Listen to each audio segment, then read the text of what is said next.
Saudara, mari kita ambil waktu 1 menit berdiam diri, hanya menikmati hadirat Tuhan.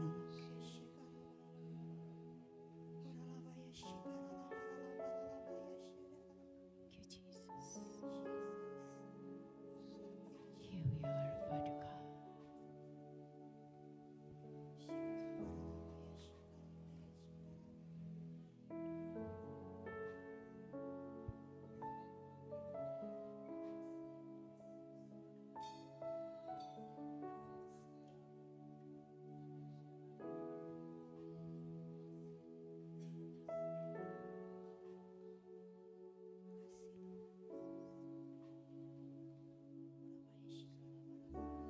Thank you, Jesus. Thank you, Jesus.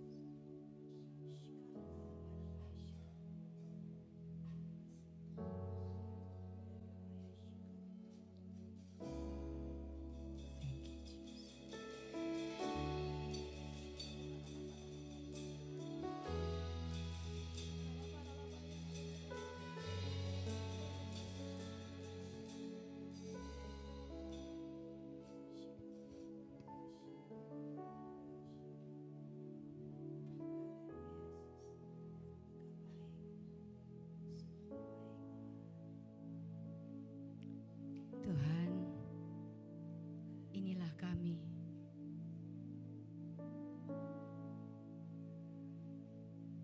Kami datang pada pagi hari ini, Tuhan, bukan sebagai sebuah ritual, tapi karena kami sudah mengalami kasih-Mu, kebaikan-Mu, Tuhan.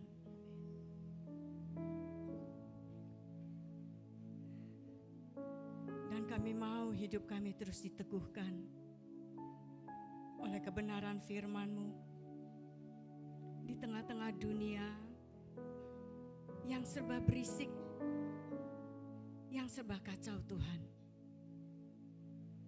Biarlah apa yang hari ini akan kami dengar akan menjadi batu karang yang kuat di mana kami boleh berpijak. Segarkan, Tuhan, manusia roh kami, supaya mendapat makanan yang baik, yang bisa meneguhkan perjalanan kami sampai ke tahta kasih karunia Allah Bapa. Tuhan, terima kasih. Berbicaralah kepada setiap kami dan teguhkan kami. Di dalam nama Tuhan Yesus Kristus. Amin. Ya, silakan duduk, saudara.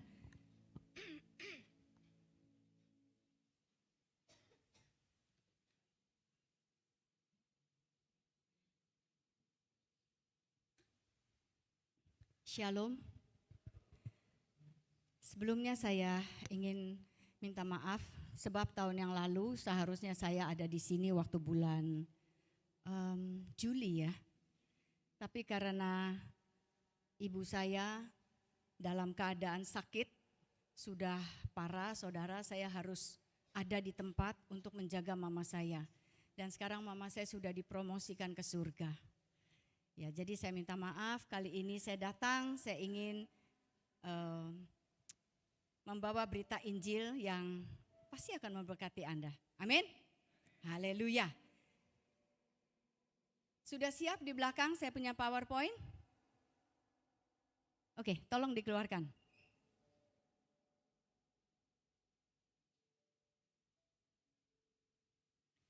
Ya, saudara, hari ini saya akan share kepada Anda tentang undangan sorgawi, ya, heavenly invitation. Kehidupan kita sebagai orang percaya, yang kita harapkan adalah setiap saat kita bisa dekat dengan Tuhan, setiap saat kita berdoa Tuhan bisa mendengar, setiap saat kita ada masalah Tuhan datang menolong. Betul? Tetapi saudara, banyak kali kita itu gagal, apalagi kalau kita sedang tertimpa oleh berbagai macam masalah di dalam kehidupan. Siapa yang percaya bahwa hidup ini isinya adalah masalah?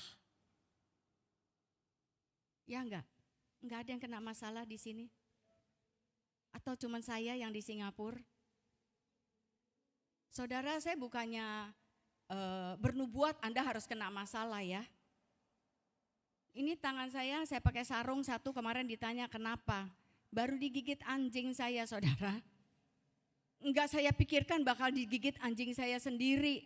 Tapi digigit anjing sampai saya itu enggak ke dokter, saya diemin aja sampai dia biru tangannya.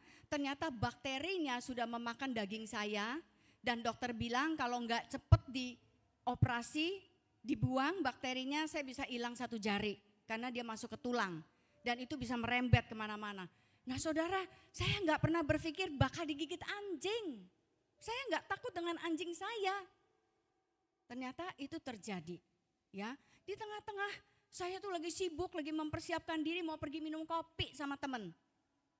Karena saya lihat anjing saya itu matanya kotor, saya mau bersihin.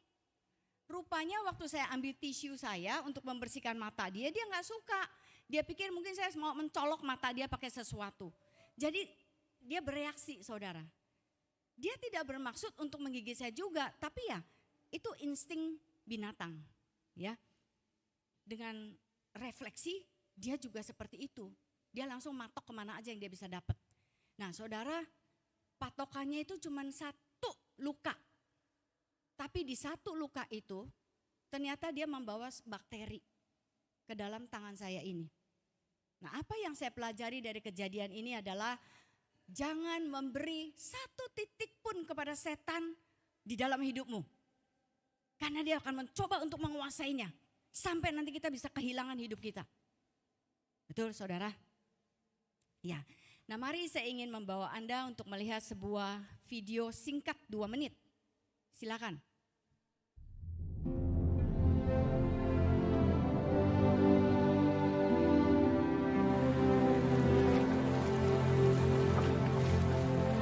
Ini ketika Yesus membawa murid-muridnya menyeberang ke seberang dalam keadaan tenang dan damai. Udaranya baik, ya semua dipersiapkan dengan baik.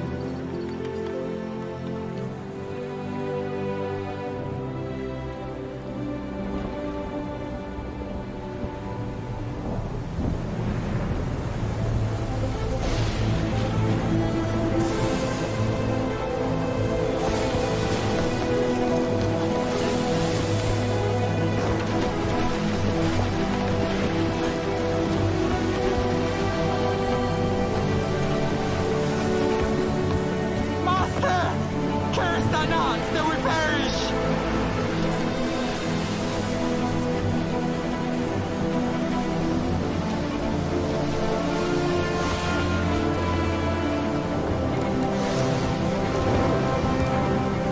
Peace. Be still.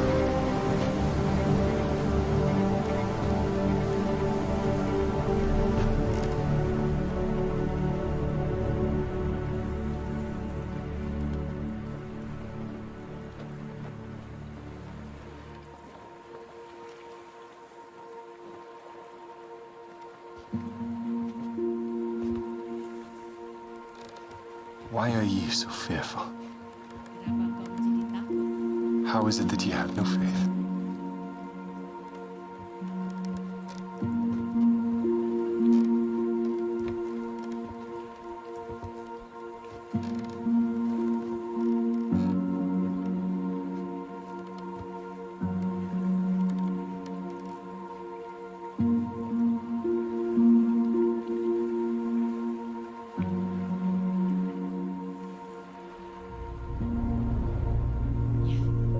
Nah, saudara, kita akan baca ayat daripada apa yang baru saja kita lihat ya. Tolong yang berikutnya ayatnya.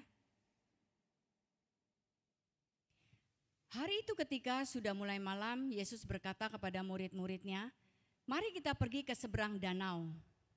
Ya, ini ajakan daripada Tuhan Yesus. Mereka pun berangkat meninggalkan orang dengan perahu yang tadi dipakai Yesus untuk mengajar. Beberapa perahu kecil lain juga mengikuti mereka. Tiba-tiba angin kencang dan ombak besar datang menghantam perahu itu sehingga oleng dan air masuk ke perahu sampai hampir penuh. Yang berikutnya. Tetapi Yesus sedang tidur di bagian belakang perahu dengan kepala di atas bantal. Lalu murid-muridnya membangunkan dia dan berkata, "Guru, Engkau tidak peduli kalau kita mati tenggelam? Lalu Yesus bangun dan memerintahkan angin dan danau itu berhenti. Diamlah. Saat itu juga angin kencang berhenti dan danau pun menjadi tenang sekali. Nah saudara, kalau kita melihat peristiwa ini, kita bisa menghubungkannya dengan kehidupan kita sehari-hari, ya. Laut dalam keadaan tenang waktu Tuhan Yesus memerintahkan para murid untuk berlayar. Tapi dalam perjalanan tiba-tiba ada badai yang datang dengan keras. Kita ini hidup di tengah-tengah dunia yang sangat sibuk sekarang ini saudara. Kita berpindah dari satu tanggung jawab kepada tanggung jawab yang berikutnya. Kita punya banyak sekali komitmen, kita harus hadir di tempat kerja, kita harus hadir di komunitas kita harus melayani banyak orang, kita harus bertanggung jawab di dalam rumah kita. Kita ini punya banyak sekali tuntutan di dalam kehidupan saudara. Hidup kita itu dari satu pekerjaan kepada pekerjaan yang lain, dari satu tanggung jawab kepada tanggung jawab yang lain. Ya, teman saya itu kalau meeting dia bilang back to back meeting. Dulu saya nggak ngerti apa itu back to back meeting. Jadi abis meeting yang satu, nanti ada meeting yang berikutnya. Jadi dia harus cepat-cepat lari. Nah saudara, hidup kita selalu cepat-cepat, sibuk, banyak yang mesti dipikirkan. Sampai kita nggak bisa lagi berpikir saudara. Betul nggak? Ini rasanya beban di sini sudah terlalu numpuk, udah banyak sekali. Kadang-kadang kita bingung yang mana dulu nih. Ya, nah saudara, kita melihat ada banyak orang-orang yang pinter, orang-orang yang berpendidikan, orang kaya, orang miskin, orang yang sukses saudara. Hidup mereka mengalami banyak depresi, kekosongan, kesepian, kekhawatiran. Bahkan banyak yang takut, gimana hari depan, gimana kalau saya mati. Itu orang-orang berhasil saudara. Waktu tahun 98 Indonesia ekonominya terpuruk. Itu ternyata bukan hanya di Indonesia, di seluruh dunia. Kemudian waktu pandemik saudara juga banyak orang-orang yang terpuruk. Orang-orang yang berhasil, orang-orang yang pinter ini mereka tidak punya jalan keluar. Orang-orang terkenal gak punya jalan keluar. Yang ada mereka itu depresi dan kepingin bunuh diri. Dan yang sudah bunuh diri banyak saudara. Saya mendengar pengusaha besar di Jerman saudara. Sangat terkenal, katanya dia tidur di kereta api digiling habis. Ini keadaan manusia. Nah saudara, di akhir zaman ini orang akan mengalami lebih banyak masalah di dalam jiwanya. Tubuhnya bisa ada di mana-mana. Pikirannya saudara kacau balau. Semoga ini tidak terjadi di dalam kehidupan kita. Nah saudara, segala hal di dalam kehidupan kita itu butuh perhatian. Amin. Anak kita butuh perhatian, pasangan hidup kita butuh perhatian, pekerjaan kita butuh perhatian, pelayanan kita butuh perhatian, tetangga kita, orang tua kita semuanya butuh perhatian. Semuanya saudara ingin menarik hidup kita, minta perhatian. Tapi tahukah Anda, tubuh kita yang satu ini nggak bisa ada di mana-mana. Sama Tuhan Yesus waktu di dunia ini, dia nggak bisa ada di mana-mana.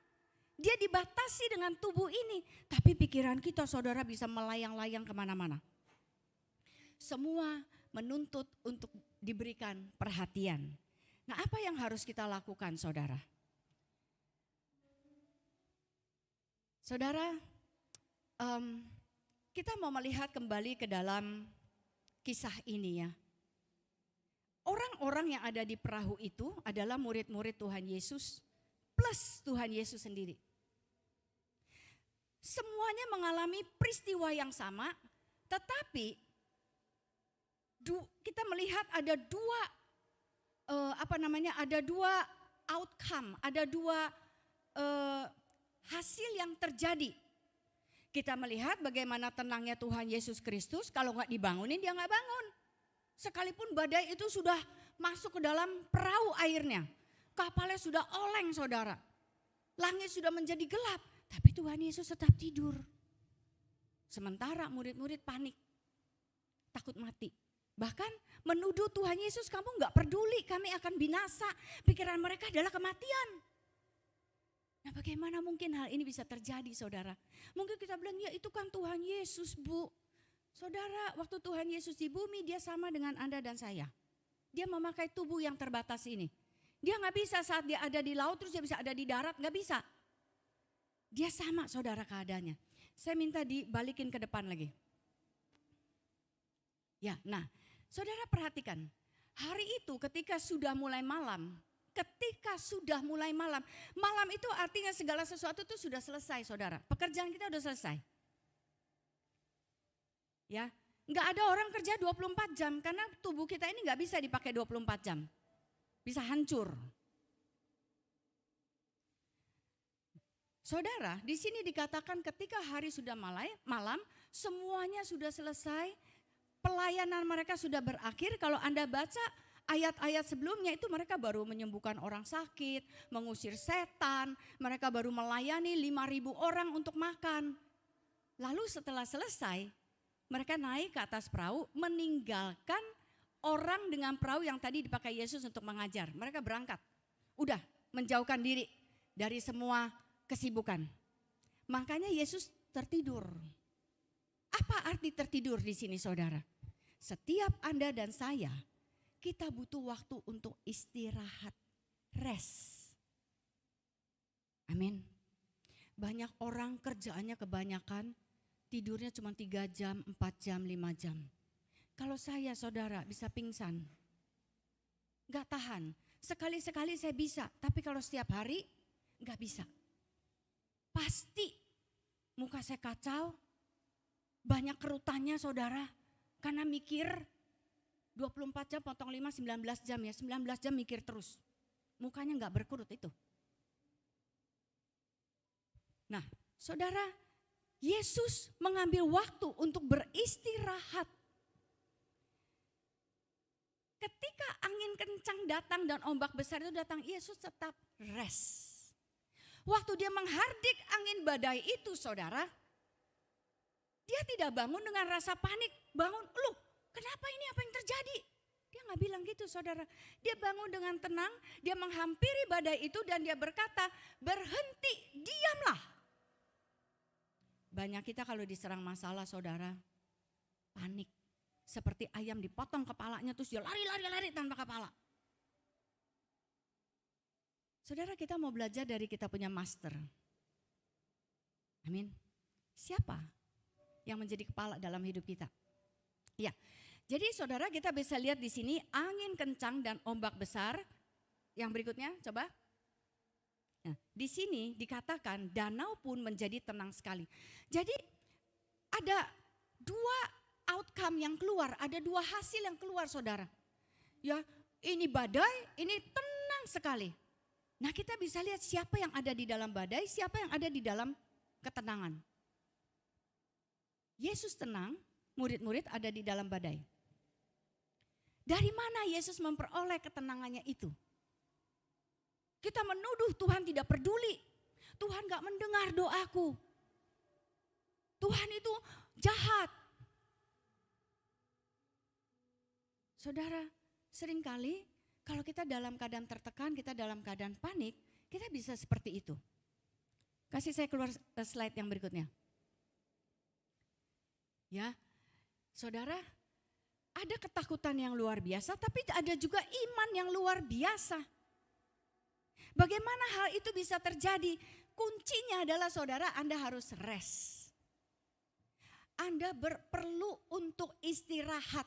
Istirahat itu bukan cuma fisik ya, saudara. Kita diberikan oleh Tuhan apa? Roh, apalagi? Jiwa, tubuh. Kita ini manusia 3 dimensi. Orang cari gambar, foto semua bikin 3 dimensi supaya apa, saudara? Kelihatan hidup dan cantik ya. Nah, gimana kalau kita roh, jiwa dan tubuh, yang kita peduli cuma tubuhnya. Dikasih makan yang bagus, dikasih olahraga, tapi jiwanya gak pernah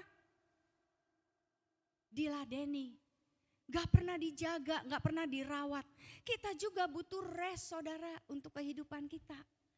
Ya Tuhan Yesus itu saudara, dia banyak rest. Ayat yang berikutnya. Nih saudara, apa yang Yesus kerjakan di dalam kesehariannya itu, dia bisa menyembuhkan orang sakit, membangkitkan orang mati, mencelikkan mata orang buta, orang timpang bisa berjalan, segala macam Yesus bisa lakukan. Memberi makan 5.000 orang dengan 5 roti dan 2 ikan. Dari mana dia bisa melakukannya saudara? Ingat Yesus waktu ada di bumi, dia itu anak manusia dan anak Allah. Jadi kemanusiaannya itu ada saudara, ya. Dikatakan gini, aku berkata kepadamu, sesungguhnya anak tidak dapat mengerjakan sesuatu dari dirinya sendiri. Yesus mengakui keterbatasannya sebagai anak manusia. Dia bergantung sepenuhnya kepada Bapaknya. Tapi bagaimana cara dia bergantung, ini harus kita pelajari saudara. Amin. Jikalau tidak ia melihat Bapa mengerjakannya. Sebab apa yang dikerjakan Bapa itu juga yang dikerjakan anak. Sebab Bapa mengasihi anak dan ia menunjukkan kepadanya segala sesuatu yang dikerjakannya sendiri. Bahkan ia akan menunjukkan kepadanya pekerjaan-pekerjaan yang lebih besar lagi daripada pekerjaan-pekerjaan itu. Yang lebih besar itu apa saudara? Masuk ke dalam alam roh. Saudara, kalau Yesus anak Allah yang diutus ke bumi ini melakukan hal-hal seperti ini dan kita tahu bagaimana Yesus selalu menghadap kepada Bapaknya, dia menyendiri saudara, dia pergi ke gunung, dia tinggalkan semua murid-murid, tapi dia meluangkan waktu bersama-sama dengan Bapaknya. Setelah itu saudara, waktu dia turun dari bukit, dia turun dari gunung, dia melakukan perkara-perkara yang besar. Kalau kita nggak pernah rest di dalam Tuhan saudara, begitu ada badai besar, itu yang mengatur hidup kita. Kita ngomongin, kita cari teman, kita gosipin. Itu yang terjadi saudara. Kita gampang tersinggung, gampang terluka, gampang kecewa, kehilangan pengharapan, terus mau bunuh diri. Itu yang akan terjadi. Di Singapura saudara sangat terkenal yang namanya mental health. Banyak orang yang kena, apalagi sejak pandemik. Lalu apakah kita orang-orang percaya, kita juga mau hidup di dalam mental health? Kena terserang jiwa kita saudara. Ini adalah berita yang sangat penting yang harus Anda renungkan di akhir zaman ini. Kita akan memasuki era-era yang baru saudara setelah pandemi. Sekarang kita memasuki era apa? AI kan? Nanti saudara itu kebenaran bisa menjadi kebohongan, kebohongan bisa menjadi kebenaran. Kalau kita nggak peka, kita akan tertipu dengan anak-anak dunia yang jauh lebih cerdik. Amin. Ya, nah saudara, saya ingin kita hari ini belajar tentang rest. Beristirahat, berhenti dari aktivitas kita. Terus Bu, kita mau ngapain kalau berhenti dari aktivitas? Masa nggak ngapa-ngapain? Saya nggak mengajarkan Anda untuk bermalas-malasan. Tapi saya akan ajarkan Anda gimana caranya kita berjalan di dalam perjalanan iman kita sampai selesai seperti Paulus. Aku telah mencapai garis akhir, aku telah memelihara iman. Itu yang dia perkatakan. Amin. Nah mari slide berikutnya. Saudara, saya cuma diberi waktu untuk khotbah sama Anda mungkin tadi setengah jam ya. Tapi nanti Anda harus praktek sendiri di rumah, hidup Anda akan berubah, saya jamin. Nah ini saudara, dikatakan semoga Allah damai sejahtera menguduskan kamu seluruhnya. Yang Tuhan mau kuduskan bukan cuma dosamu. Seluruhnya artinya jiwamu, pikiranmu, emosimu, kemauanmu. Itu yang ada di dalam jiwa kita. Itu akan Tuhan kuduskan kalau kita mulai belajar rest. Semoga roh, jiwa dan tubuhmu terpelihara sempurna dengan tak bercacat. Yang Tuhan inginkan adalah roh, jiwa dan tubuh kita sempurna. Bisakah kita mencapai kesempurnaan itu? Alkitab berkata, jadilah sempurna seperti Bapakmu yang di surga adalah sempurna. Nah, bagaimana kita menyempurnakan diri kita dari sehari ke sehari, saudara? Rest, masuk ke tempat perhentian.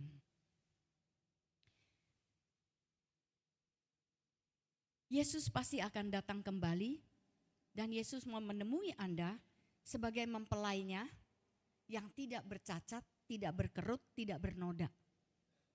Ya, saya sudah lama gak datang ke Jambi, ketemu semua orang, kok ibu gak berubah-berubah.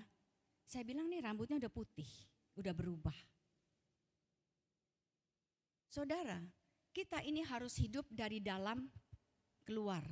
Jangan dari luar diambilin taruh di dalam, terus sampahnya di sini banyak, mukanya penuh dengan kerutan. Cahaya wajahmu harus menampilkan cahaya Kristus. Ya, sekali lagi jangan mudah marah, jangan mudah panik, jangan mudah menuduh orang, jangan mudah tersinggung. Itu baiknya setan. Kalau kau berdiri tersinggung, wah setan datang, dia bangunin lagi tuh. Ayo lawan dia, ayo kita cari teman lagi, musuhin dia. Itu baiknya setan, saudara. Ya, Tuhan mau kita ini menjadi mempelainya yang sempurna. Amin. Kalau Anda baca Yohanes 2 tentang perkawinan di Kana, itu berbicara tentang pernikahan anak domba Allah, Anda dan saya.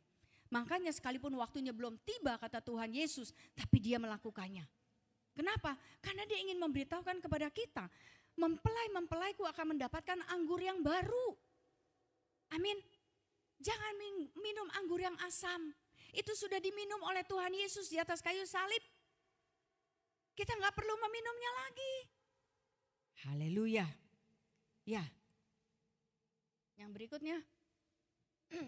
Nah, saudara, di dalam 1 Samuel 16 ayat ke-7, Tuhan sangat memperhatikan juga apa yang ada di dalam kita. Malah itu jauh lebih penting, saudara, ketimbang penampilan kita. Di sini dikatakan janganlah pandang parasnya atau perawakannya yang tinggi. Sebab aku telah menolaknya. Bukan yang dilihat manusia, yang dilihat Allah. Manusia melihat apa yang di depan mata, tetapi Tuhan melihat hati. Jadi perhatikan, saudara, kehidupan kita sekali lagi saya katakan harus dari dalam keluar. Katakan coba ke sebelahnya. Hiduplah dari dalam keluar. Ya. Ya. Coba praktekkan lagi. Hidupku dari dalam keluar. Jadi kalau yang dari luar yang busuk-busuk, ada orang ngegosipin Anda, ada orang menuduh Anda, ada orang mencela Anda, jangan diambil. Amin. Saudara mau cantik seperti saya? Saya cantik karena saya putri Sion. Saya bukannya putri pemulung. Amin. Perkatakan saudara setiap hari. Saya ini putri Sion, aku punya keremajaan Sarah. Sarah gak pernah jadi tua sekalipun umurnya tua. Ya, nah saudara, saya minta ayat yang berikutnya dan berikutnya. Lagi, yang satunya lagi. Ya, nah saya akan berbicara tentang ini nih saudara. Tentang silence and solitude, keheningan dan kesendirian. Saudara kita ini ya hidup di tengah-tengah dunia yang berisik. Setiap hari yang kita dengar suara dan berbagai macam suara. Ada suara permintaan bayar hutang. Ada suara permintaan bayar kontrak rumah. Ada suara yang meminta kita harus melayani lebih banyak lagi. Ada suara permintaan kamu bisa enggak overtime karena pekerjaan banyak. Jadi suara itu terus ada saudara. Nah, gimana caranya kita bisa menggali dari dalam? Alkitab berkata di dalam Yohanes, dombaku mendengarkan suaraku. Dombaku mendengarkan suaraku. Saya mau tanya, Anda mau jujur enggak? Selama ini yang Anda dengar suara siapa? Mungkin yang paling dekat suara pasangan hidup kita ya. Nah, suara pasangan hidupmu itu menyenangkan enggak? Atau kadang-kadang dia suka nyinyir juga, suka cerewet, suka ketus, suka nggak peduli. Apakah itu mempengaruhi hatimu?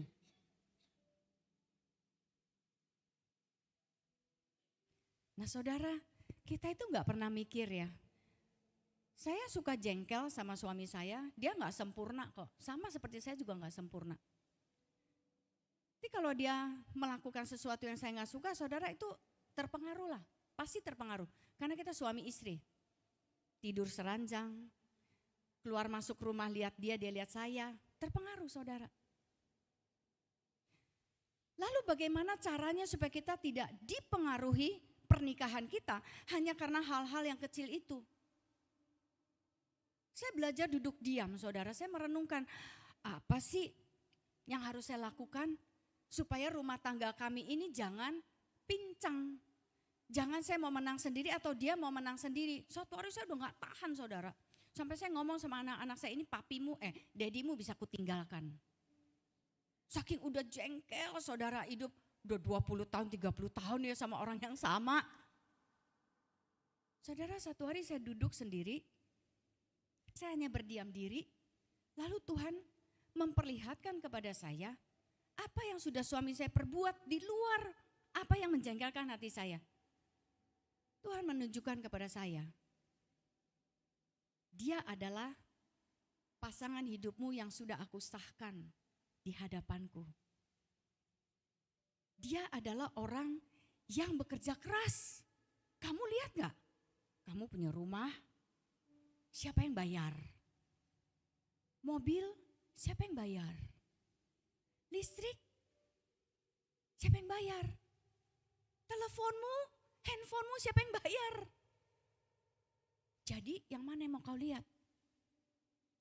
Anak-anakmu sekolah sampai ke luar negeri selesai semuanya. Saudara, sejak saat itu, kalau saya lagi jengkel, saya masuk lagi ke dalam, saya memperhatikan apa yang Tuhan ngomong. Dan itu membawa ketenangan. Membawa saya kalau lagi mau marah, saya belajar diam dulu. Saya tunggu waktu yang terbaik untuk ngomong sama dia. Saya masih tetap berusaha sampai hari ini. Bersikap seperti itu. Jadi itu kehidupan yang ada di dalam keluar saudara. Kalau enggak, pasti kita akan berantem saudara. Saya udah menikah 35 tahun. Kami masih bersama-sama. Kami enggak pernah sampai berantem itu lempar piring. Ya ada piring terbang di rumah, ada barang yang dibanting. Saya dengar teman saya, dia bilang kalau dia marah sama suaminya, handphone dia pakai untuk timpuk suaminya. Dibeliin sama suaminya supaya dia timpuk balik suaminya. Dulu, sekarang dia udah bertobat. Nah saudara, kita butuh untuk melihat ke dalam. Buat kita yang sibuk, itu enggak gampang. Karena sebentar saya akan mengajak Anda untuk masuk ke tempat kesendirian. Apa yang kita mau lakukan di sana saudara? Berdiam diri. Biarkan Tuhan yang mengambil alih hidup kita. Ini bukan sesuatu yang mudah karena kita sudah terbiasa hidup kita itu ngomong, bekerja, melakukan sesuatu. Betul enggak? Jadi kalau suruh diem, itu mission impossible. Tapi saya mau kasih tahu sama Anda. Kalau engkau bisa melakukannya, hidupmu akan selamat. Akan selamat, pasti saya jamin. Saya sudah melakukannya saudara. Dari sejak September 2022 itu saya serius banget masuk di silence and solitude ini. Dan itu sangat menolong hidup saya.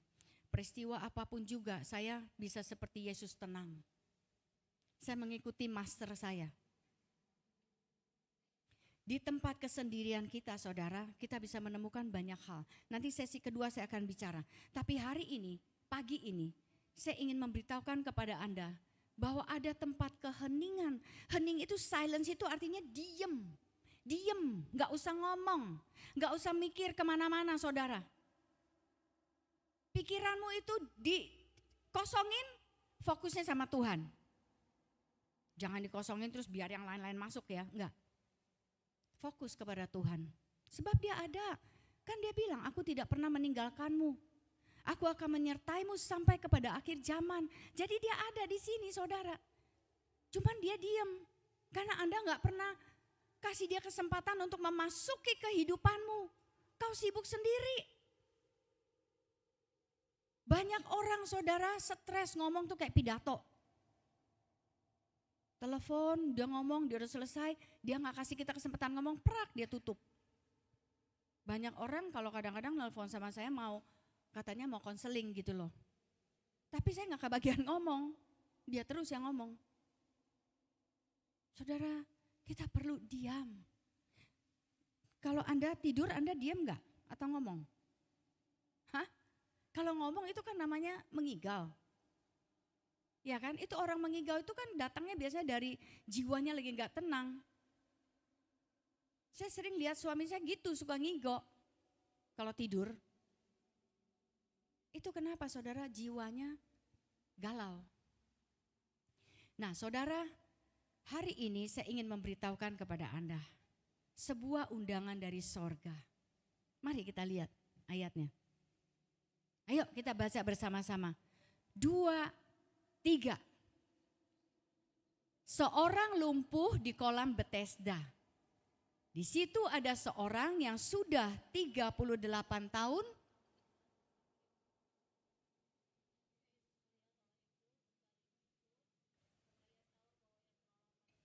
yang kuat bacanya.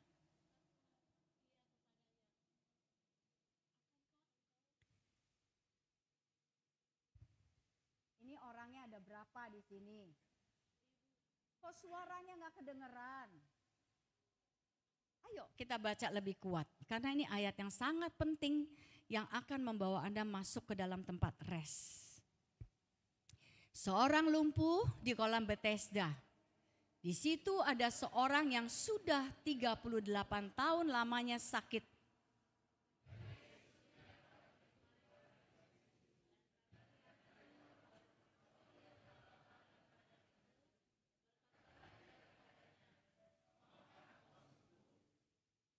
Ya, saudara, kalau kita baca ayat ini kita sudah tahu ya. Kalau Anda sakit, 1 hari Anda mau sembuh gak? Sembuh mau pasti. Ini 38 tahun loh saudara. Waktu Tuhan Yesus datang ke kolam Bethesda ini, Yesus itu tidak mencari yang lain-lain sebab Alkitab tidak berkata, tapi datang kepada orang lumpuh ini 38 tahun dia ada di tempat yang sama. Lalu Yesus bertanya kepada dia, maukah engkau sembuh? Saudara, saya pikir-pikir apa Tuhan Yesus gak lihat itu orang udah di situ? Saya yakin dia tahu karena dia habis ngobrol sama bapaknya. Tapi kenapa dia bertanya, maukah engkau sembuh? Maukah itu saudara sebuah ajakan? Karena sebagaimana firman itu diberitakan, kalau Anda tidak pernah mau melakukannya, Anda hanya jadi pendengar. Sedangkan Yakobus berkata, jadilah pelaku firman, bukan hanya mendengar saja. Orang yang mendengar itu saudara, dia ambil kaca, dia lihat dirinya, oh iya saya seperti ini nih. Persis seperti yang firman perkatakan. Begitu ditaruh dia berjalan keluar, dia lupa. Bagaimana bentuk rupanya dia. Dia jadi lagi orang yang pemarah, jadi lagi orang yang tersinggung, jadi lagi orang yang penakut. Nah saudara, hari ini Yesus ingin mengajak kita, maukah engkau sembuh? Sembuh dari apa? Dari segala apa yang ada di dalam hidupmu. Saya gak tahu, apakah Anda sakit? Apakah Anda sedang ketakutan? Apakah Anda sedang khawatir? Apakah Anda sedang memikirkan banyak hal? Tapi Yesus ingin mengundang. Maukah engkau sembuh? Saudara, orang ini sudah lumpuh 38 tahun. Kenapa Yesus bertanya seperti itu? Yang pertama dia ingin mengundang. Dia mau kita sendiri yang mengambil inisiatif, meresponi. Yang kedua saudara, penyakitnya sekarang bukan hanya penyakit fisik, tapi sudah masuk ke dalam jiwanya. 38 tahun saudara menantikan hal yang sama tidak terjadi, itu akan membuat dia kehilangan pengharapan. Membuat dia putus asa. Membuat dia kecewa. Dia bilang sama Tuhan Yesus, Tuhan, tidak ada orang yang menolong aku untuk masuk ke dalam kolam itu. Setiap kali airnya bergoncang, orang lain sudah duluan. Dia kecewa sama semua orang. Ayo, siapa yang kecewa dengan orang? Nggak mungkin ada yang kecewa sama monyet kan? Anjing saya gigit saya nggak kecewa loh saudara. Tapi kita banyak kecewa. Yesus tahu nih, si orang lumpuh ini. Ditanya maukah engkau sembuh, dia nggak jawab mau atau tidak. Yang dia jawab adalah Tuhan. Gak ada orang yang menolong aku. Waduh. Bayangkan saudara, tahun pertama dia pikir ya udah, mungkin tahun depan ada yang tolong aku. Tahun depan gak ada yang tolong, ya mungkin tahun depan lagi karena banyak yang sakit. Tapi saudara, 38 tahun. Duh Tuhan, 38 tahun itu bukannya 3,8 hari. Kalau udah sakit saudara, 1 hari juga lama. Ini tangan saya sembuhnya saudara 2 bulan lebih, belum sempurna. Lama.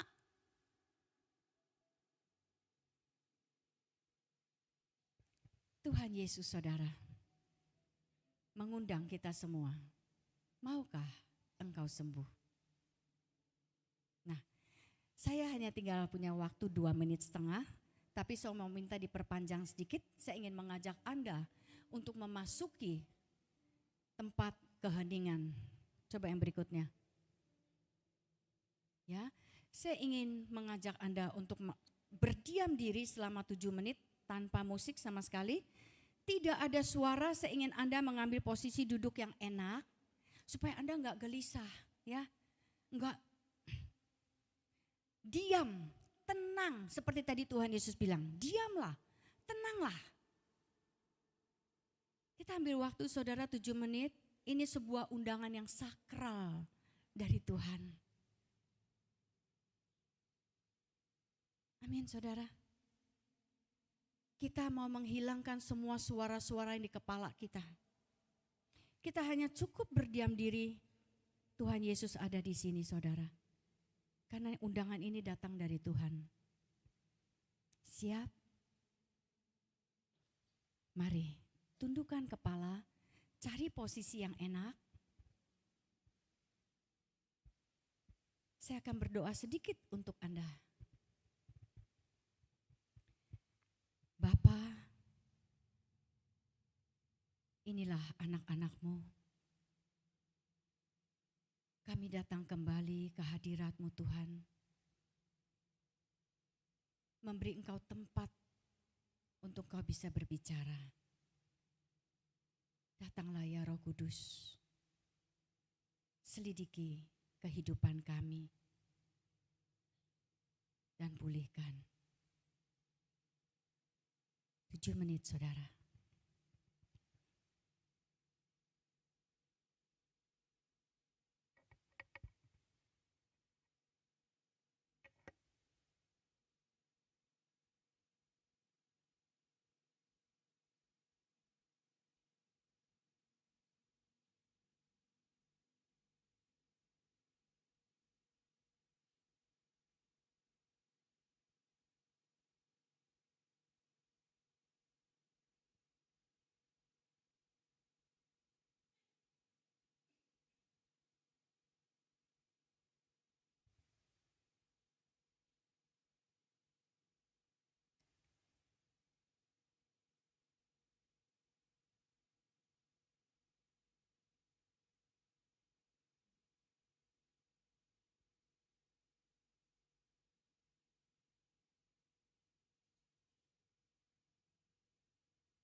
dengan kembali kepadaku dan beristirahat, kamu akan diselamatkan.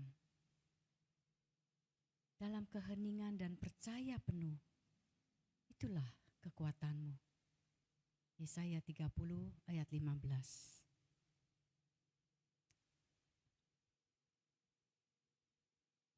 Bapa, hambamu berdoa, biar ini menjadi awal perjalanan iman mereka yang berikutnya untuk masuk ke level yang lebih tinggi. Bukan sekedar berdoa, meminta, atau membaca firman, atau menyembah, tapi masuk ke level yang berikutnya. Belajar menyelesaikan seluruh permasalahan jiwa mereka di dalam keheningan bersama denganmu. Pulihkan, nyatakan pertolonganmu Tuhan bagi mereka semua. Di dalam nama Tuhan Yesus kami berdoa. Amin. Ya saudara, saya percaya 7 menit itu seperti 7 jam ya. Awal kita memulai saudara dari waktu yang pendek. Kalau Anda terus melatih, Anda akan bisa naik ke 10 menit, 15 menit, 20 menit.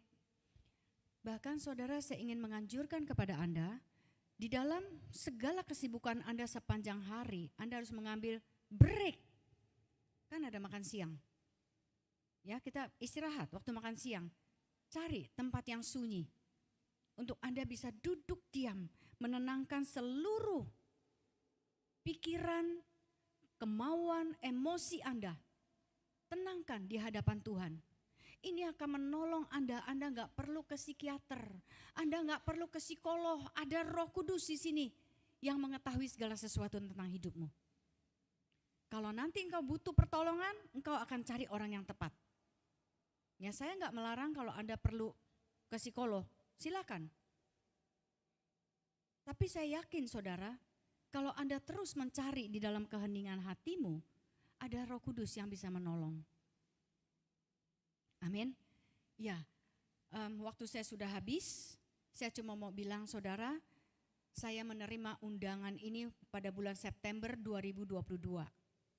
Saya itu melayani Tuhan bertahun-tahun, tapi saya tidak pernah rest. Sehingga pada tahun yang ke-20 berapa gitu loh, 24 apa 25, saya itu mengalami satu gejolak yang sangat besar di sini.